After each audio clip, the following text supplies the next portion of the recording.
Assalamualaikum warahmatullahi wabarakatuh. Bismillah, alhamdulillah, assalatu wassalamu ala rasulillah, la nabiyya wa rasulullah ba'dah. La haula wala quwata illa billah, amma ba'du. Bapak Ibu sekalian, alhamdulillah pada kesempatan kali ini kita telah memasuki bulan Ramadan yang mubarakah. Semoga bulan Ramadan ini menjadi bulan yang sangat berkah bagi semua kita, khususnya umat muslimin di Indonesia. Pada kesempatan kali ini kita akan melakukan podcast dari KUA Kecamatan Blirong terkait dengan pelaksanaan sholat tarawih. Tentunya sholat tarawih ini dilaksanakan di masyarakat kita di seluruh pelosok-pelosok yang ada. Tapi ini kita terlebih dahulu menyapa narasumber kita. Beliau adalah Ibu Nyai Hajah Siti Bahiatul Umam SAG MPD. Beliau penyuluh agama Islam di kantor urusan agama Kecamatan Blirong. Assalamualaikum Bu Hajah. Waalaikumsalam warahmatullahi wabarakatuh. Alhamdulillah sehat semuanya. Alhamdulillah. Semoga tambah berkah semuanya kita Ramadan. Selanjutnya ini Bu Hajah, kita akan sedikit bincang-bincang terkait dengan sholat tarawih yang sebetulnya ini biasa kita lakukan setiap hari ketika bulan Ramadan bagi masyarakat. Tetapi ada hal-hal yang sekiranya kita perlu ungkap lebih sedikit mendalam tentang sholat tarawih itu.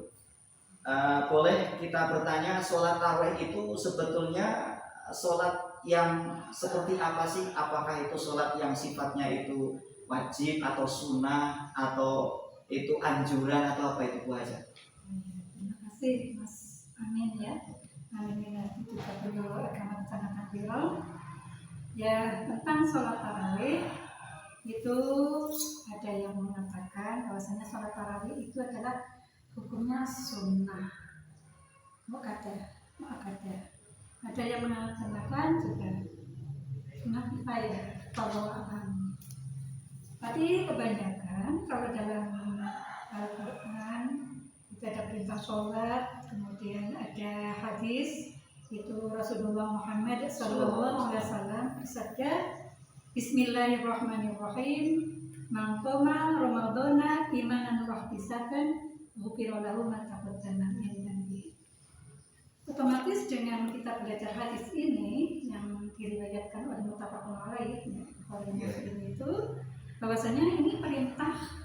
Kalau dari Rasulullah biasanya perintah sunnah, sunnah untuk melaksanakan sholat tarawih. Sholat tarawih ini adalah dilaksanakan setiap malam seperti sholat Isya, ya. Kalau bisa ya setelah 2 rakaat ba'diyah Isya dilanjutkan sholat tarawih. Itu berarti sholat tarawih ini adalah dilaksanakan pada malam hari, tidak boleh siang hari, ya. Itu baca Isya sampai ya fajar misi. Kalau bisa yang lebih baik sebelum tidur sudah merasakan sholat tarawih. Terus kemudian sholat tarawih ini kan menjadi sholat yang sifatnya itu kesunahan yang benar-benar diutamakan di kalangan masyarakat kita muslimin. Nah, kemudian bisa diceritakan dulu Rasulullah itu melaksanakan sholat tarawih seperti apa itu Bu Hajah? Ya, karena sholat tarawih pada zaman Rasulullah memang umat Islam masih sedikit ya. Dan Rasulullah itu menjadi panduan yang utama bagi masyarakat pada saat itu, sehingga beliau melaksanakannya kadang di masjid, kadang di musola. Karena apa? Khawatir kalau ketika sholat sunnah dilaksanakan di masjid selamanya, dikira nanti jadi sholat wajib. Begitu, maka Rasulullah kadang-kadang melaksanakan sholat di rumah. Karena berarti sholat tarawih ini adalah sunnah muakkadah. Kalau bisa berjamaah di masjid, musola ataupun di rumah. Jadi sholat jamaah itu tentunya pahalanya lebih banyak. Ya. Kemudian kenapa sholat tarawih itu seringnya dilaksanakan secara jamaah, bahkan secara ijma'iyah di masyarakat kita ini seolah-olah menjadi kesepakatan bersama kalau sholat tarawih itu harus dilaksanakan di masjid atau musola bersama-sama. Ada sesuatu hal yang sifatnya itu fadilah, keutamaan atau bagaimana itu baca dibanding dengan sholat tarawih sama di rumah sendiri gitu? Ya, ada tentunya. Kalau kita lihat hikmah sholat tarawih itu ada 3 hal ya yang perlu kita teladani. Yang pertama, sholat tarawih ini sebagai ibadah sosial. Ibadah sosial kita yang tadinya tidak pernah ke masjid, 1 tahun sekali setiap malam bulan Ramadan pergi ke masjid. Yang sebelumnya belum Ya remaja sebelumnya belum pernah ke masjid, yang berdagang, petani, semua di situ. Tapi karena bulan Ramadan malah menyempatkan untuk sholat tarawih. Berarti kalau sosialisasinya lebih tinggi dibanding mereka yang sholat di rumah. Kemudian ada bagaimana meningkatkan spiritual.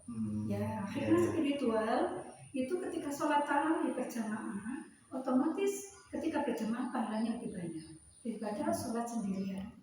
Meskipun imamnya di masjid menurut saya ya masih ada yang bacanya kurang baik, gitu ya, ada yang makmumnya lebih baik bacanya. Tapi ketika sholat jamaah itu seperti kita beli kacang di dalam karung, semuanya akan laku semuanya, dan lakunya itu akan bagus.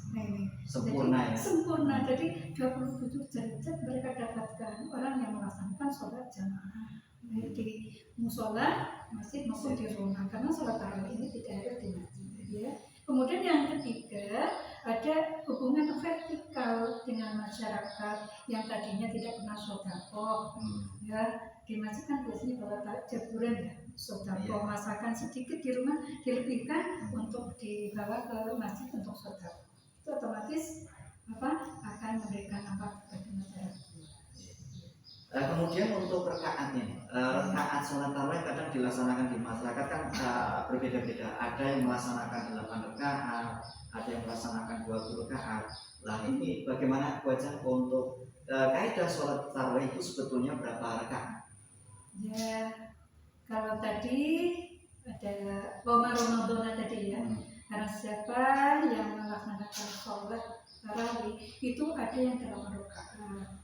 Ada hadis memang, ada yang mengatakan 20 rakaat. Itu tergantung keyakinan masing-masing.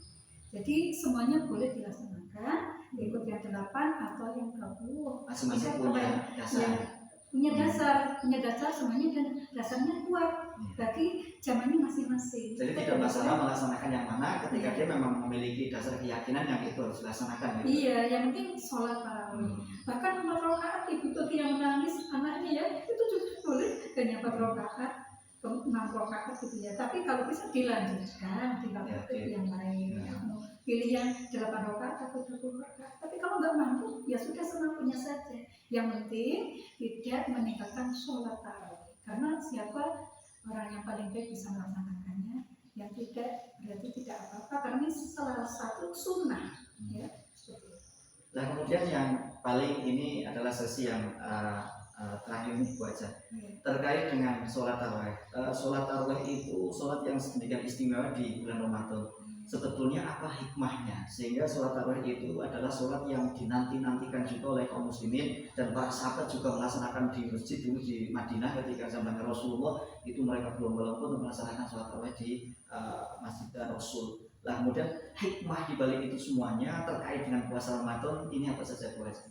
Kalau kita lihat tadi hadis ya, kan tadi belum selesai. Mangkoma Ramadan imanan wahtisatan ghufira lahu ma taqaddama min dzambi. Karena siapa yang mendirikan sholat tarawih dalam kurung ya, sholat tarawih yang dimaksud adalah dengan iman ya, karena cinta kepada Allah, kemudian wahtisatan dan pas karena Allah, maka ghufira lahu ma taqaddama min dzambi. Orang itu akan diampuni dosa-dosanya yang telah lalu. Berarti dari bulan Ramadan tahun kemarin sampai saat ini mesti diampuni. Kita harus khusus nonton kepada Allah Subhanahu wa Ta'ala. Iya, Allah Ghafurur Rahim. Jadi ampunan Allah itu yang menjadi hikmah yang terbesar. Hikmah terbesar itu. Ini kemudian ada lagi hikmah yang lain. Hikmah secara kesehatannya. Ketika setelah sholat tarawih itu atau sebelum sholat tarawih bahkan ya, umat Islam kan ketika maghrib ya buka bersama dengan banyak makanan yang masuk macam-macam itu karena bertujuan kejujuran Iya, iya. otomatis kita lebih baik untuk melanjutkan bagaimana Gerakan. gerakan kita agar energi kita semakin kuat, yaitu dengan melaksanakan sholat tarawih. Dengan sholat tarawih kita menjadi sehat alhamdulillah. Yang Makanan tadinya- terurai dengan Ya, baik. ya, itu makanan terurai dengan baik sehingga Iya, iya. tubuh kita akan semakin kuat, Buat sehat. ya, buat sehat. Bahkan mungkin yang sedang sakit pun, ada yang sakit osteoporosis, ada yang asam urat, gula darah tinggi, ya, Akan menambah itu sehat. akan menambah sehat karena banyak gerakan. Oh, iya, iya. Itu sholat berarti ada hikmah kesehatan di situ. Jadi makasih Bu Hajah, pagi hari ini kita telah mendapatkan ilmu yang banyak terkait dengan sholat tarawih. Semoga kita semuanya Bapak Ibu itu menjadi inspirasi bagi kita zahiran wa batinan bahwa sholat tarawih itu adalah sholat yang sangat istimewa dan sangat diutamakan di dalam pelaksanaan ibadah di Ramadan, dan ini banyak manfaat yang tadi telah dijelaskan oleh Bu Hajah. Semoga kita di Ramadan kali ini akan terus mendapatkan berkah dan manfaat serta mendapatkan maghfirah dari Allah Subhanahu wa taala. Demikian podcast dari KUA Kecamatan Tirong. Semoga bermanfaat. Kami cukupkan. Allahumma fiq ila aqwamit thoriq. Assalamualaikum warahmatullahi wabarakatuh. Waalaikumsalam warahmatullahi wabarakatuh.